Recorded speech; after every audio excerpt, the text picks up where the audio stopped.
Doing well. Looks like we're coming in right at 1 p.m. Ooh. Hello everyone. Does my voice sound okay, It Katie? does.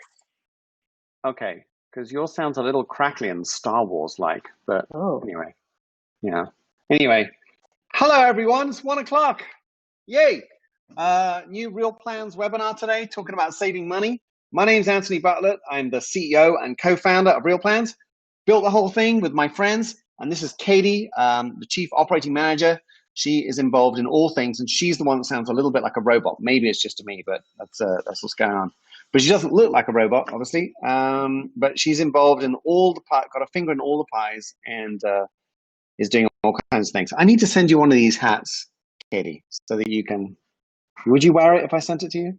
oh, totally. Oh, you would? Okay, all right. We'll see how we go. Anyway, hello everyone, and welcome. And without further ado, we're going to launch into rather than any fancy presentations and stuff like that. We are going to go straight into real plans, so you can see what we're banging on about when we say you can save money with real plans. So here we go. I'm going to go and bring you in here like that, and something like this, and do this like that. Oops. Please excuse me, like this. Get it all working. Get it all nice for you. There we go. I think we got it. All right, I'm going to get rid of this. Okay, we're up and running. All right, there you are. Real plans. So, Katie, how many people have already used real plans, and how many people don't have a clue what we're talking about? Oh, before I even said it, you. Okay, so Go I'm ahead and watching. hit the button for you. Great, thank you. I'm watching all the votes right now, and the majority of people are real planners. There's a few people that haven't. So this is what we're going to do. We are going to skew the meeting to talk to people who are already real planners. Thank you for being part of our project and seeing how this can work for you.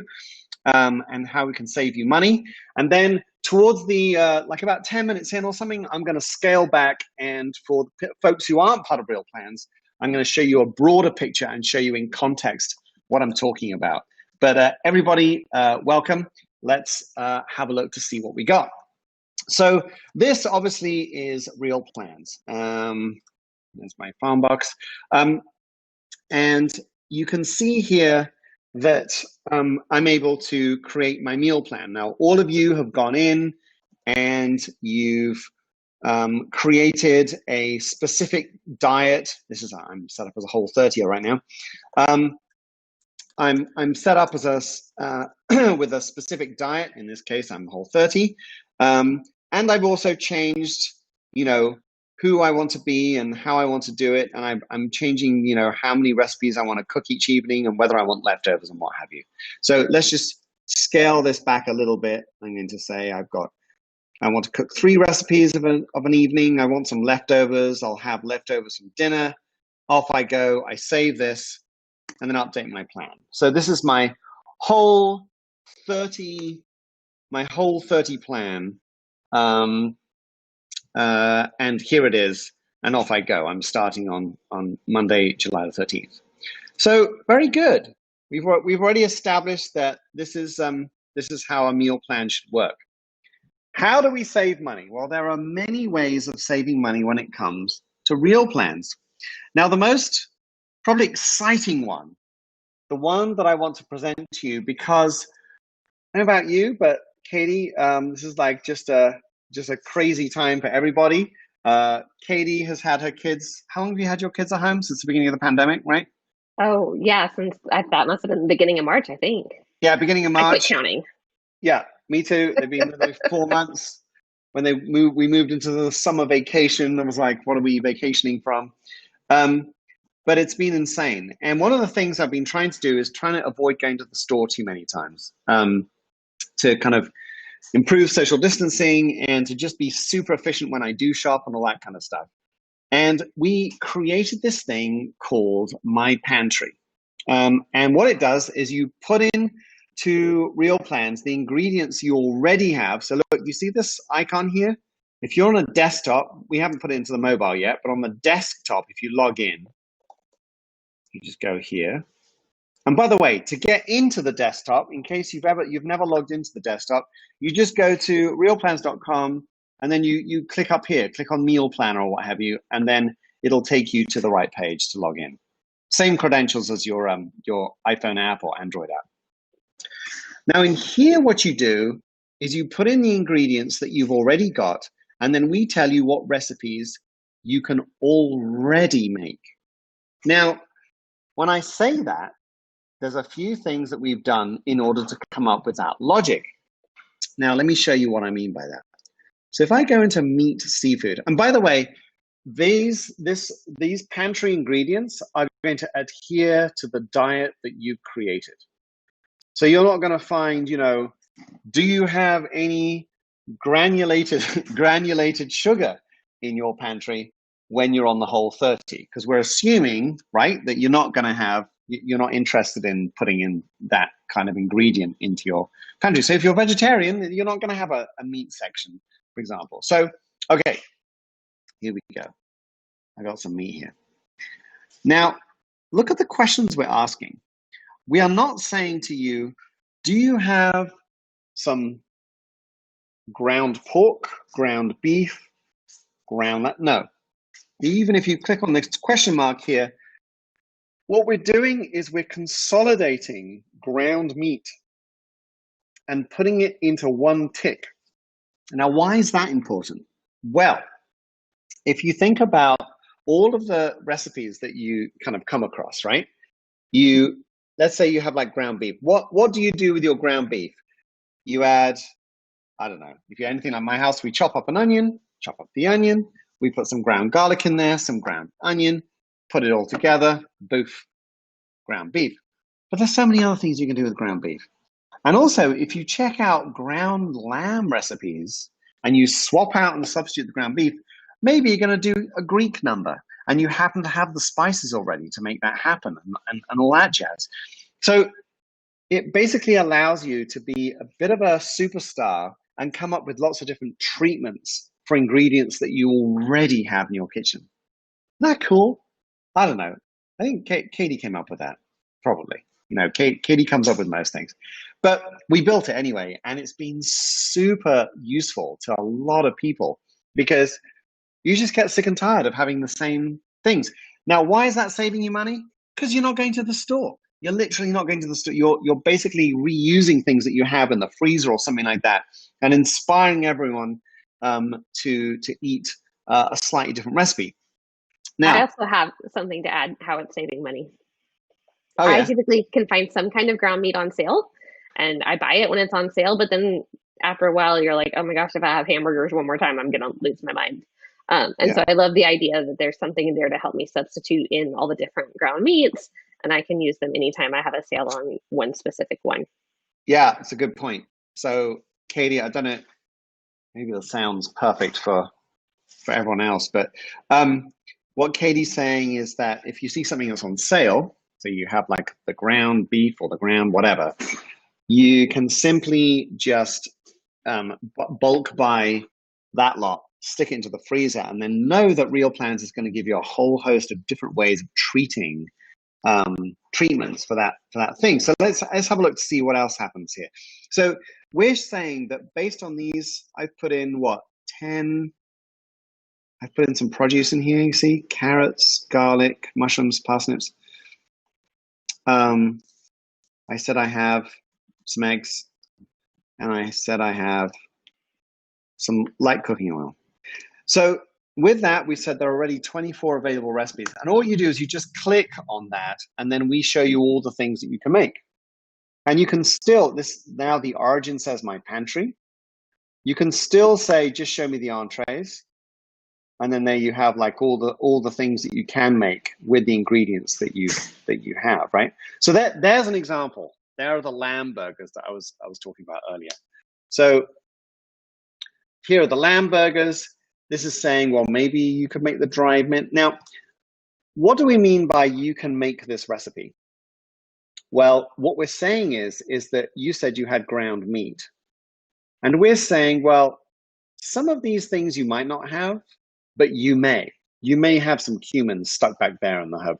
These are all going to kind of give a slightly different spice to how you cook your burgers. Even if you have just like ground beef, you're coming up with a lamb burger recipe and you're saying, okay, well, we can do that. So watch what happens now. I can bring this lamb burger onto my plan, something I can already make. And we're saying now it's mandatory in order to do this in our world. If you don't have some of this ground meat, obviously you're not going to be able to do it. But also we think the garlic is a very important ingredient in this. So Katie, if we were like, we're suggesting like a soup, we're saying, yes, if it's a carrot soup, you really do need carrots in order to make carrot soup, but you also need some stock. If you don't have stock, carrots and water does not a soup make. You know what I'm saying? So we're kind of setting up, we've done some logic in the background to say what is considered a mandatory thing. So here you go. You can put this in, you can say, now what we're saying here is check the pantry ingredients you will no longer have after cooking the lamb burgers. In other words, once you cook these lamb burgers, are you still going to have ground meat? And I'm saying, no, I'm going to use it all up on these lamb burgers. So I continue. And what that does is that changes now the recipes that I can now make. Here's another very cool thing as part of this. And then we're going to move on to our money-saving tip number 2. The other thing you can do here is important ingredients. See this? Down at the bottom here, we're saying, well, you've got 18 available recipes. Click on the important ingredients down here. And it says, oh, if only you had some ground meat, you would unlock 6 more recipes. If only you had some apple ground meat and some squash, we'd unlock 9 recipes, and so on and so forth. And so it's cleverly figuring out what to add to your pantry in order to make a whole bunch of recipes that you can add to your existing ingredients. So that's another top tip there in terms of the pantry. I'm now going to move on to probably my second favorite thing to save money, and it all involves the shopping list. Now then, let's talk about this shopping list. Now, how long have you worked with us, Katie? 5 years. 5 years. 3 years before Katie turned up, 8 years ago, we created Real Plans, right? And the shopping list was the consolidated ingredients from all of the recipes on the meal planner, because obviously a meal planner has to include a shopping list. And obviously what you're going to do is you're going to include all of the ingredients that's part of that meal plan. Everyone with me so far, right? 8 years ago, we put this out onto the market and go, there you go, done. We did the shopping list. And do you know what everyone's response was? This sucks. We're going, well, what are you talking about? What do you mean it sucks? And they said this. They said, look, I bought a huge bucket of coconut oil at the beginning of the year, and every week you tell me to buy coconut oil. Don't do that. So we're like, okay, fine. So we did this, and we said we added the always have it click that says, okay, don't tell me to buy that. So this is one money saving thing, not the main one, but the one I wanted to tell you about, which is if you have it, always have it. We're not even going to put it on the shopping list. It'll go straight to got it, which means that if you or whoever else you've sent out to do the shopping is not going to buy more of the stuff that you already have. Okay. Here's my favorite though. Yeah, of course, this is all the ingredients inside your recipes. But the second thing that people were most upset about that we fixed was I don't want to stick a recipe on my meal planner for snacks like almond butter and bananas. I just want to have that on my shopping list each week so I can check for the existence of that ingredient in my pantry. Oh, okay, we said. So almond butter, add it, buy this every week. Now let's just talk about this for a second and what this really means, because I'm going to spin a little story for you. Imagine if you think through what are all the ingredients that you have to have in your kitchen in order to operate each week? So, Katie, name one thing that you have to have in your kitchen. I have to have peach yogurt in my kitchen. Peach yogurt, did you just say? I did. My kid can't live without it. Okay, well, you heard it here, guys. Peach yogurt. Now, I'm sure that you will have your own peach yogurt of your own and a set of things that you want to make sure that, so when Katie is going out to do her big weekly shop, or, every 2 weeks or whatever she's doing, she's thinking to herself, mental note, peach yogurt. I've got to have peach yogurt. And so she puts it on as an item that goes on the shopping list every time that she goes to the store to make sure that she has it. Now, it doesn't mean that, let's say she bought, a lot of peach yogurt, and maybe she gets the kind that can be around for a month. It doesn't mean that you need to buy peach yogurt. It means that you open up your fridge before you go to the store and you get your phone out and you go, what's my list? And then you go, do I have peach yogurt? Yes, it's a reminder. It's like a knot in the handkerchief, I think, back in the day. It used to be to remind you that you need. Have you ever heard about that? Maybe it's just an English thing. Okay, good. It's American too. There's always like old children's stories or something, Toad of Toad Hall or whatever, and he would tie a knot in his handkerchief to remind him of something. And the story was always that he forgot what it was that he was trying to remember. But this helps you a reminder of what it is that you need to buy. Now, why that is important is that if you have checked it off, you know that when you get to the store, you never had this feeling of going past the nut butter aisle, spying the organic 365 or the whatever almond butter, and going, do I need it? Now you've already pre-checked, like a pre-flight check. You've checked everything is working, and you've got everything, so that you don't go spending more money on things that you already have in your kitchen. That's so important. Tip number 3. This one is pretty cool. This one is, and it's an obvious thing, the ingredients you're going to buy by meal planning and purchase are going to actually turn into meals. And when you're tasked with purchasing this set of ingredients that are going to go into meals, it means that you are not going to spend more money on things that eventually just go bad in the refrigerator. Because this is the scenario. I cross the threshold of the store. I think to myself, okay, what am I going to buy? Well, I think I might have some chicken this week. Good, because I eat chicken, and you buy chicken. And then you go to the produce place and you put some produce in your basket because, do I like leeks? Yeah, I eat leeks. Okay. Do I eat tomatoes? Yeah, I need cherry tomatoes. So you buy all these things and then you get home and you put it all away and stuff. And then, your kid says, what's for dinner tonight? And you go, I don't know. And that's kind of what this is all about. It means that you actually are weaving together a plan, an idea of how you're going to manage your week. Now, of course, it's going to go off kilter. Of course, real life happens. This is why we call it real plans, real life meal plans, or whatever, real food meal plans, however you want to spin it. But the main plan, the main produce you're going to buy from the store is going to go into actual meals that will actually be used. And so therefore, you're turning your money into nutrition, handing it to the people that you love, and it's actually going to work. So there you go. 3 money-saving tips. 1, use my pantry. This will help you to see what recipes you can already make. Number 2, put into the system the things that you absolutely can't do without. The peach yogurts, if you will, of your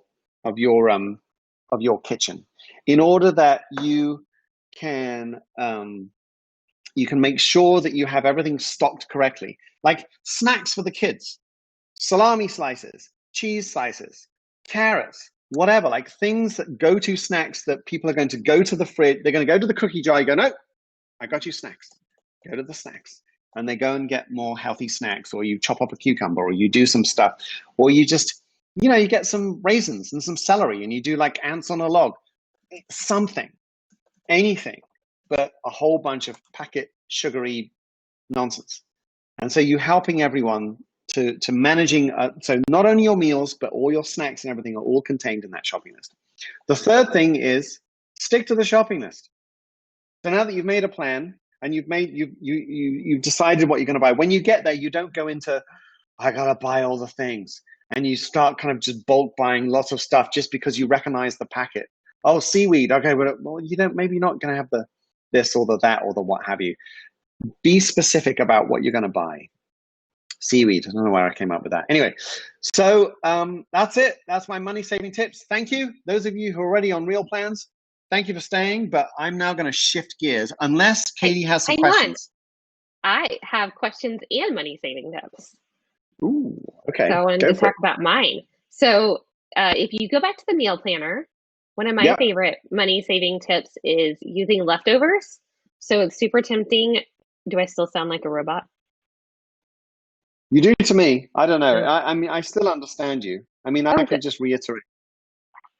It's tempting to use a lot of different recipes, but if you will incorporate and make sure you use leftovers every week, then that will shorten the number of ingredients that you need to buy. So if you want to show people how to make a leftover, if they were just going to pick out a new recipe. I can totally do that. So it really starts with how you set out your plan. So when you go over here, no matter what diet you're on, whatever you're doing, here are your options. And you're deciding how many how many times do you want to cook dinner? This really is how many different recipes do you want to cook in a given week? Right? Correct. So let's just sit there for a minute. How many different recipes do you want to cook each week? That's what this is about. The next thing we're asking you is, do you want enough for leftovers? In other words, if you are cooking for 4 people and in your head, and I do this, I've done this many times, I imagine that I'm going to use leftovers. I still don't buy the requisite amount of food to make those leftovers happen. So real plans are saying, do you want some leftovers? Do you actually want leftovers? And you say yes. Let's go with the yes. How many leftover portions do you want to make? Yeah, so we're saying, okay, the leftover is going to cater for 4 people again. You know, maybe 2 people are out the house and you only want to make leftovers for 2 people. So let's say 4.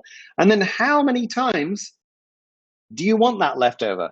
Maybe I'm going to cook it once and I'm going to have it for Tuesday night and Thursday night, in which case I'm going to have 2 sets. So this is 12 portions now. The original meal for 4, and then twice I'm going to have leftovers. But normally people do that. And then you say, I want leftovers from dinner, and let's just do that one. So I'm going to go off to my meal plan. And then you can see now I'm cooking food and I'm making leftovers for lunch here. Okay.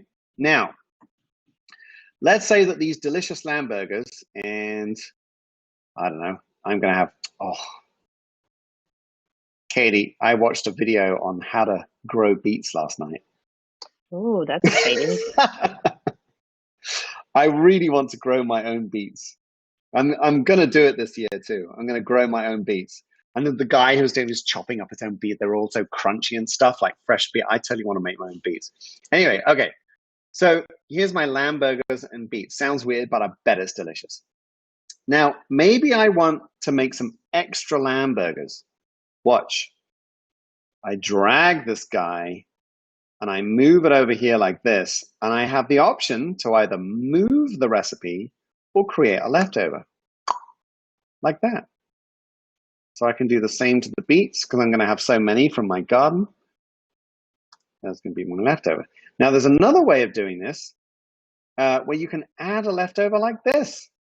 And you can say, oh no, this is if you want to add leftover from another meal from before. So here, look, from this lunch here, I can say, okay, I want to add a leftover.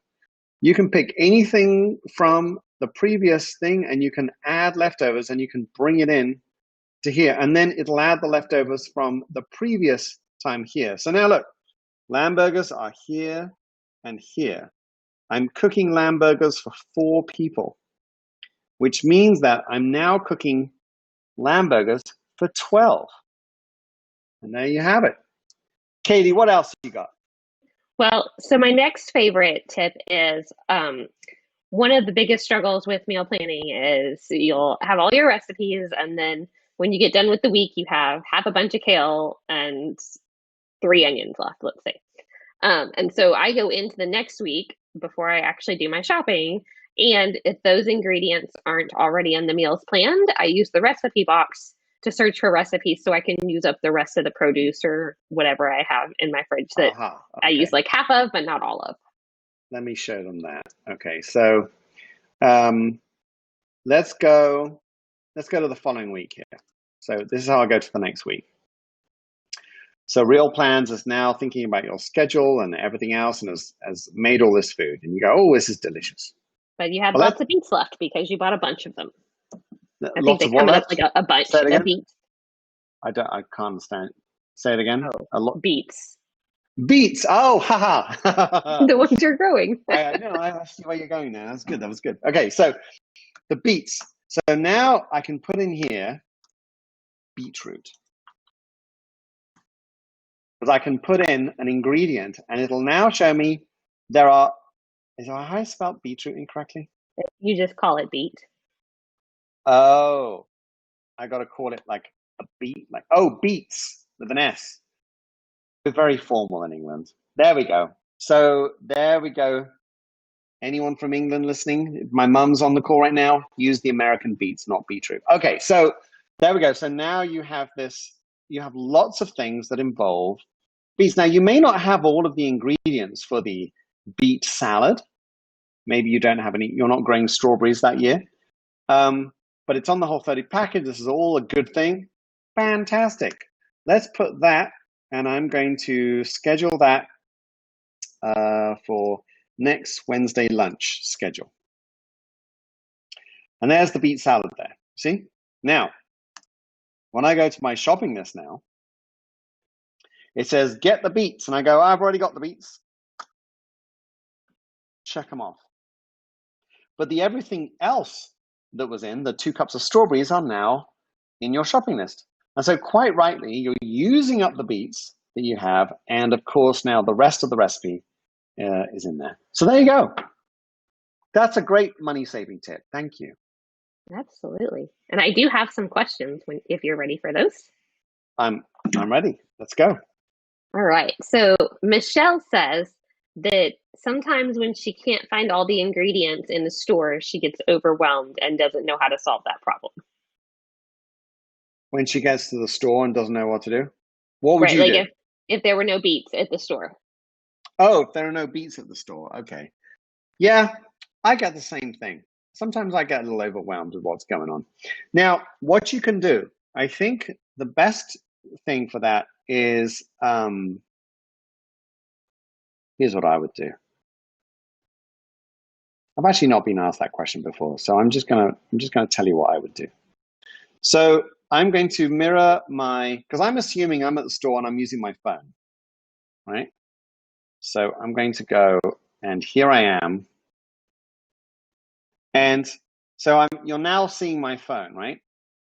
And what's happening is I'm looking at my shopping list like this, and I'm going through, and I don't have the garam masala for the curry that I said I wanted to get, right?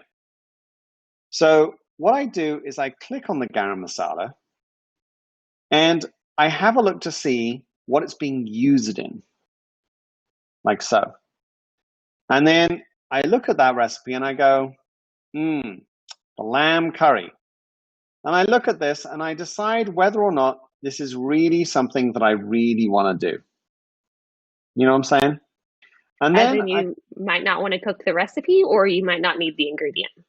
well, it's 2 things. I mean, this is where software is not perfect, but you have to make human decisions based on what you're being presented.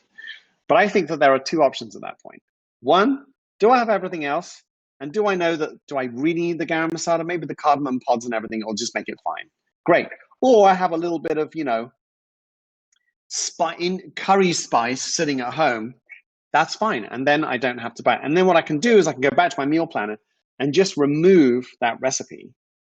And then it'll then remove all of those ingredients from the shopping list on the fly. Or you suck it up and you go, That's all right. That recipe is going to be fine. But the key is knowing why, in the first place, that ingredient was there and why you were wanting to do it. Now, the other thing to think about is that before you even go out, consider where you're going and where you're shopping. And sometimes, yes, of course, you know, they're out of, it's the pandemic, and they were, the shocking thing to me was when, right at the beginning, when they were out of carrots and fresh garlic. Couldn't find carrots and fresh garlic in the flagship Whole Foods, which is our fancy, you know, kind of nice supermarket in LA. It's not the fanciest, but didn't have any carrots. And so I had to like improvise. And also because you've got your phone right here, you can then go, all right, well, I'm not going to have that curry thing, but what would I like? And then you can go back and then you can go, all right, well, let's go and have a look. I'm going to take this off. Boof. Do you want to remove it? Yeah, I do. Gone. My shopping list is instantly updated. And then I can go in and I can go, all right, well, what do I want for dinner? And You know what I I've done would do this. here? What? I would go to the thumbs up down there at the bottom. Because I'm in the grocery store. I'm in a hurry. It's busy. There's carts. So I would hit that thumbs up on the bottom. And those are all of your favorite recipes. Yeah, this is I true. would Yeah, I would quit go, you know what? I'm gonna swap this. I don't want to make decisions. It's really hard to make decisions. Yeah. You're right.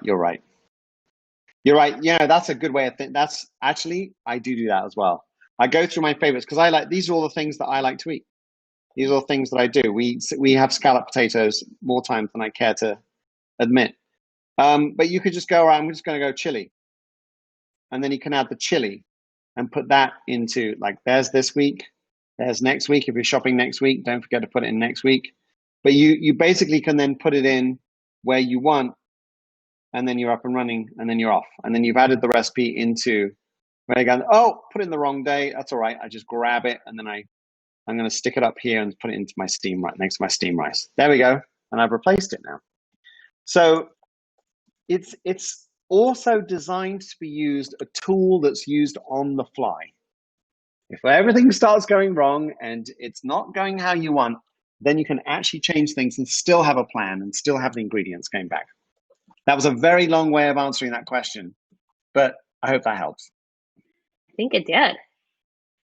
All right. So the next question I have is some people want to see how to use the custom calendar on the shopping list, and that might be good to do on the mobile too. Oh, yeah. Okay. Yeah. All right.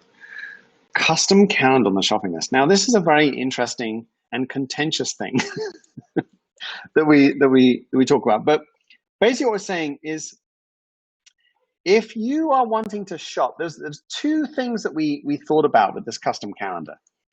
One is, if you want to get all the very fresh vegetables, if you're going shopping multiple times in a week, and you want to get the produce, you know, the very fresh stuff for the first like 2 or 3 days, you could take this and then you could reduce it and say, just show me the shopping list that I need for the recipes for that period.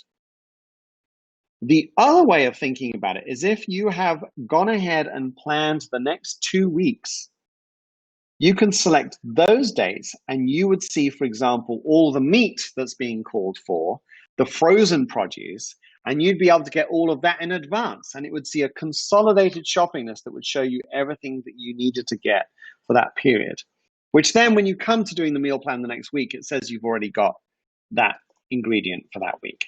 Make sense? And that's how you do it. You do that, and then you select the dates, and then off you go.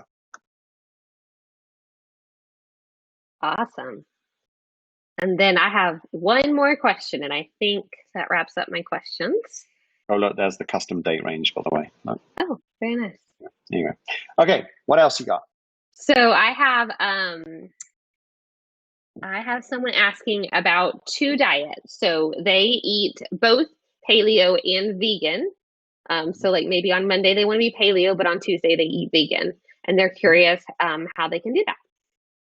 Brilliant question. Okay, good. All right, so let's have a look to see what we have available. And this is I can kind of provide you with some knowledge around that. So when you get specific about stuff, you can go into customized scheduling in here. And you can say exactly how you want to eat a particular thing. Now, one thing you can do, let's say I just want to eat lunch here. Go into filters. So one thing you can do is you can decide whether you want to eat a particular way based on, any tag, any cuisine, any origin. But what you can't do in here is do a diet type, because when we're doing when we're scheduling meals automatically for you, what we're doing is we're doing everything within your specific diet type. So did you say paleo and vegan? I did. We might want to do vegetarian. Vegetarian, whatever. I mean, like if you go vegetarian, right? If you go even vegetarian though, you're in here, there's no way of saying, right, Katie, of going, oh, I want a vegetarian meal. That's correct. You can, however, say, I would like to have this specific recipe and stuff like that.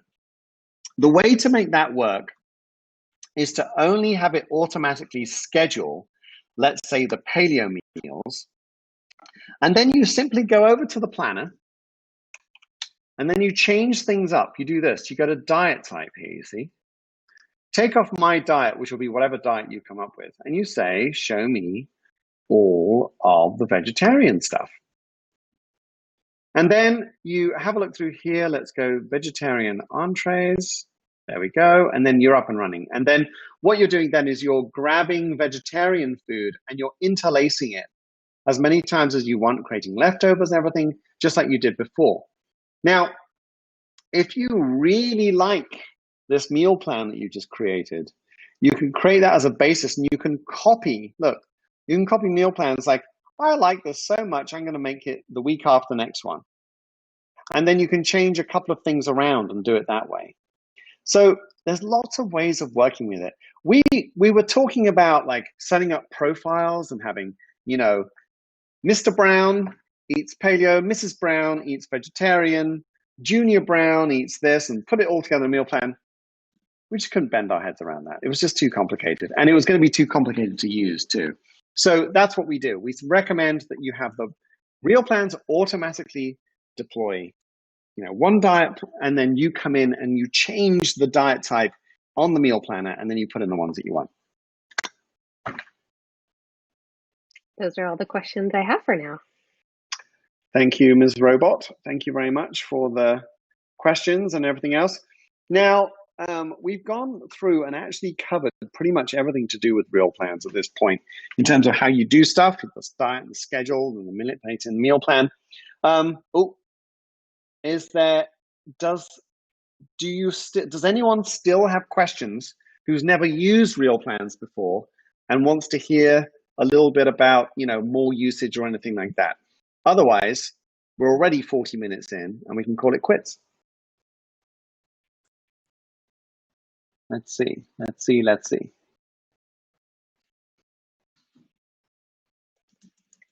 think we're good so far.